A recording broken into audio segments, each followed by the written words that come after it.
November 20 AM Jain கல்லூரியில் போத்தீஸ் மற்றும் மின்மினி app நடத்தும் போத்தீஸ் சேலை தின கொண்டாட்டம். சேலத்தில் நடைபெறும் நிகழ்ச்சியில் அதிமுக பொதுச் செயலாளர் எடப்பாடி பழனிசாமி பேசி வருகிறார். அந்த காட்சிகளை பார்க்கலாம். அதிமுக ஆட்சியில் தான் நிறைய பாலங்களை கட்டி கொடுத்தோம், அற்புதமான சாலைகளை கொடுத்ததோ அதிமுக ஆட்சி. அது மட்டும் இல்ல, விவசாயிகளுக்கு 24 மணி நேரம் மும்முனை மின்சாரம், எந்த நேரத்தில் போனாலும் பம்பு செட்டை இயக்கலாம். அப்படி மும்முனை மின்சாரம் விவசாயிகளுக்கு கொடுத்ததும் அதிமுக ஆட்சி.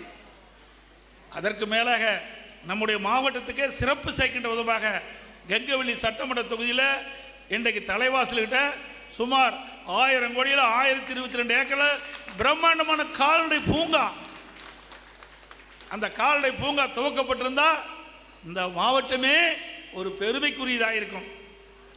அதுவும் அதிமுக ஆட்சியில் கொண்டு வந்த திட்டம் என்ற ஒரே காரணத்திற்காக திரு ஸ்டாலினுடைய அரசாங்கம் கிடப்பில் போட்டிருக்கிறாங்க. இந்த கால்நடை பூங்கா கட்டி முடிக்கப்பட்டு 2.5 ஆண்டு காலம் நிறைவு பெற்று விட்டது. இந்த 2.5 ஆண்டு காலமாக திறப்பதற்கு மனமில்லாத ஒரே முதலமைச்சர் தமிழ்நாடு முதலமைச்சர் திரு ஸ்டாலின் அவர்கள் தான். என்னப்பா உனக்கு கஷ்டம், ரிப்பனை வெட்டுறதுக்கு என்ன கஷ்டம்? திட்டத்தை கொண்டாந்தது அதிமுக அரசாங்கம், அதை நிறைவேற்றப்பட்டது அதிமுக அரசாங்கம். அதை கூட திறக்க மனமில்லாத ஒரு முதலமைச்சர் என்றால் தமிழ்நாடு முதலமைச்சர் ஸ்டாலின் அவர்கள் தான். ஆக இதையெல்லாம் இந்த கால்நடை பூங்காவை திறக்கப்பட்டிருந்தால் கால்நடை ஆராய்ச்சி பண்ணுவாங்க. நம்முடைய பகுதியில் கெங்கவெளி சட்டமன்ற தொகுதி, ஆத்தூர் சட்டமன்ற தொகுதி, ஏற்காடு சட்டமன்ற தொகுதி, நம் சேலம் மாவட்டம் முழுவதுமே பால் உற்பத்தியாளர்கள் அதிகமாக இருக்கிறாங்க. சுமார் ஒரு நாளைக்கு 5 லட்சம் லிட்டர் பால் இன்றைக்கு நம்முடைய சேலம் மாவட்டத்தில் இருக்கின்ற நம்முடைய விவசாய தொழிலாளிகள் பால் உற்பத்தி செஞ்சு நம்முடைய பால் உற்பத்தியாளர் கூட்டு சங்கத்துக்கு வழங்குறாங்க. அப்படிப்பட்ட விவசாயிகள் இரட்டிப்பு வருமானம் கிடைக்கும் என்பதற்காக அம்மாவுடைய அரசு, நான் முதலமைச்சர் இருந்த காலத்தில் இன்னைக்கு வெளிநாடு சென்ற பொழுது பஃபோலோ அங்கே இருக்கின்ற பால் பண்ணைக்கு சென்றேன். அங்கே ஒரு பசு ஒரு நாளைக்கு 65 லிட்டர் பால் கொடுக்குது. ஒரு நாளைக்கு ஒரு பசு 65 லிட்டர் பால் கொடுக்குது. அப்படிப்பட்ட அந்த பசுவை போல நம்முடைய தமிழ்நாட்டில், நம்முடைய மாநிலத்தில், நம்முடைய மாவட்டத்தில் கலப்பின பசுக்களை உருவாக்கி ஒரு நாளைக்கு ஒரு பசு 35 லிட்டர் பால் கொடுக்கக்கூடிய இன்னைக்கு கலப்பின பசுக்களை உருவாக்கி தருவதுதான் இந்த ஆராய்ச்சி நிலையத்துடைய திட்டம்.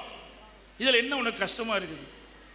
இப்படி விவசாயிகள் வளர்ச்சி, விவசாய தொழிலாளிகள் வளர்ச்சி, அது பெண் விவசாய தொழிலாளிக்கு இது மிகப்பெரிய பயன். அப்படி அற்புதமான திட்டம் தான் இந்த கால்நடை பூங்காவில் நாங்கள் ஆராய்ச்சி நிலையத்தில் கொண்டு வந்தோம். அதையும் கிடப்பில் போட்டிருக்கிறாங்க. அதோட ஆடு வளர்க்குறோம்.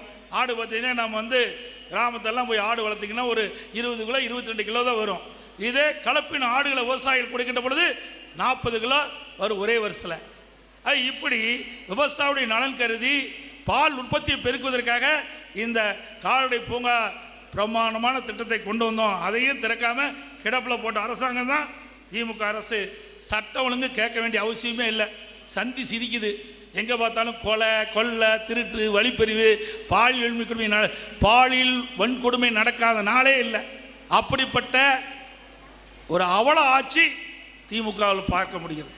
அதுவும் பள்ளியில் படிக்கின்ற சிறுமிகளுக்கு அங்கே இருக்கிற ஆசிரியர்களே பாலியல் தொல்லை. இன்னைக்கு பல பத்திரிகையில் பார்க்குற, ஊடகத்தில் பார்க்குற, எல்லா பள்ளியிலும் இல்லை, எல்லா ஆசிரியர்களும் அப்படி அல்ல. ஒரு சில ஆசிரியர்கள் செய்கின்ற தவறு அனைத்து ஆசிரியர்களையும் பாதிக்குது. நம்முடைய குழந்தைகளை இன்றைக்கு பெண் குழந்தைகளை பள்ளிக்கு அனுப்புவது மிகப்பெரிய சவாலாக இருக்குது. அப்படிப்பட்ட சட்ட ஒழுங்கு சீர்குலைந்த ஆட்சி திமுக ஆட்சி. போதை பொருள் கேட்க வேண்டிய அவசியமே இல்லை. எது கிடைக்குதோ இல்லையோ எல்லா பகுதியிலும் கஞ்சா கிடைக்குது. கஞ்சா போதைக்கு அடிமையானவே மீண்டே வர முடியாது. இந்த கஞ்சா போதைக்கு அடிமையானவனால தான் இந்த கொலை நடக்குது, கொள்ளை நடக்குது, வழிப்பறிவு நடக்குது, பாலியல் வன்கொடுமை நடப்பதற்கு காரணம் இந்த கஞ்சா போதை ஆசாமினால தான். இன்றைக்கு முதலமைச்சர் இன்றைக்கு தொலைக்காட்சியில் கஞ்சா போதை பற்றி இன்றைக்கு கோரிக்கை வைக்கிறார், இதிலிருந்து விடுவிச்சிங்கன்னு. ஆக நான் 2.5 ஆண்டு காலமாக தொடர்ந்து தமிழகத்தில் கஞ்சா விற்பனை அமோகமாக இருக்குது, அதை தடுத்து நிறுத்த வேண்டும் என்று தொடர்ந்து சட்டமன்றத்தில் வலியுறுத்தினேன்.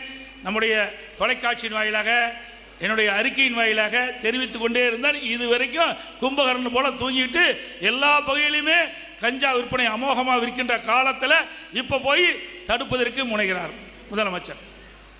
இங்கே மாணவர்கள், இளைஞர்கள் கடுமையாக இதனால் பாதிக்கிறாங்க. சேலத்தில் நடைபெற்ற நிகழ்ச்சியில் அதிமுக பொதுச் செயலாளர் எடப்பாடி பழனிசாமி உரையாற்றினார். அந்த காட்சிகளை பார்த்தோம். டிசம்பர் 20 AM ஜெயின் கல்லூரியில் போத்தீஸ் மற்றும் மின்மினி ஆப் நடத்தும் போத்தீஸ் சேலை தின கொண்டாட்டம்.